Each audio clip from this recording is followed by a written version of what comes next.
Undoubtedly, there are differences, since humans and animals are not the same in all respects. But the question of sameness wears another face. Granted, these animals do not have all the desires we humans have. Granted, they do not comprehend everything we humans comprehend. Nevertheless, we and they do have some of the same desires and do comprehend some of the same things. The desires for food and water, shelter and companionship, freedom of movement and avoidance of pain. These desires are shared by non-human animals and human beings.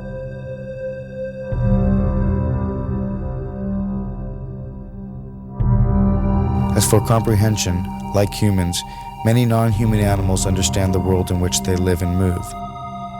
Otherwise, they could not survive. So beneath the many differences, there is sameness. Like us, these animals embody the mystery and wonder of consciousness. Like us, they are not only in the world, they are aware of it. Like us, they are the psychological centers of a life that is uniquely their own. In these fundamental respects, humans stand on all fours, so to speak, with hogs and cows, chickens and turkeys. What these animals are due from us, how we morally ought to treat them, are questions whose answer begins with the recognition of our psychological kinship with them. So the following film demonstrates in 5 ways just how animals have come to serve mankind. Lest we forget.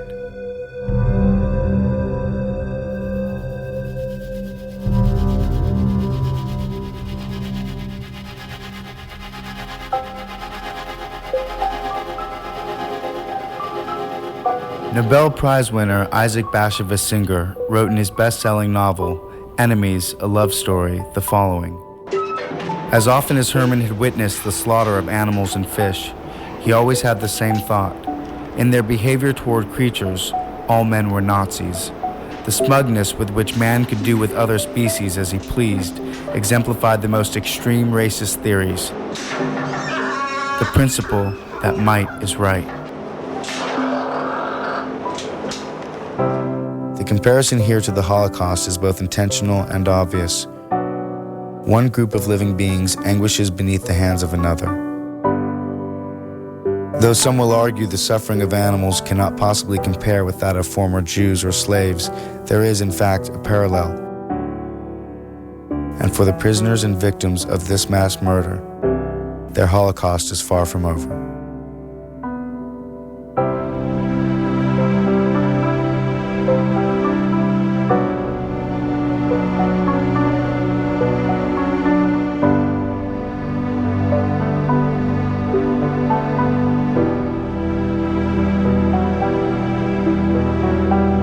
In his book, The Outermost House, author Henry Beston wrote, "We need another and a wiser and perhaps a more mystical concept of animals.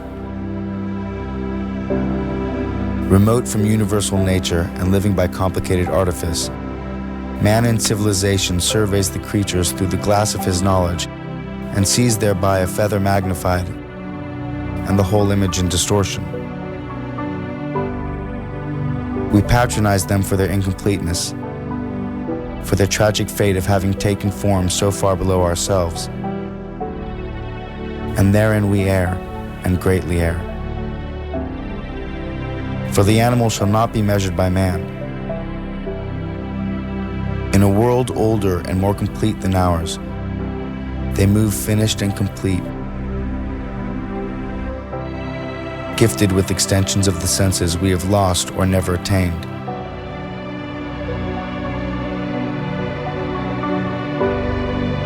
Living by voices we shall never hear.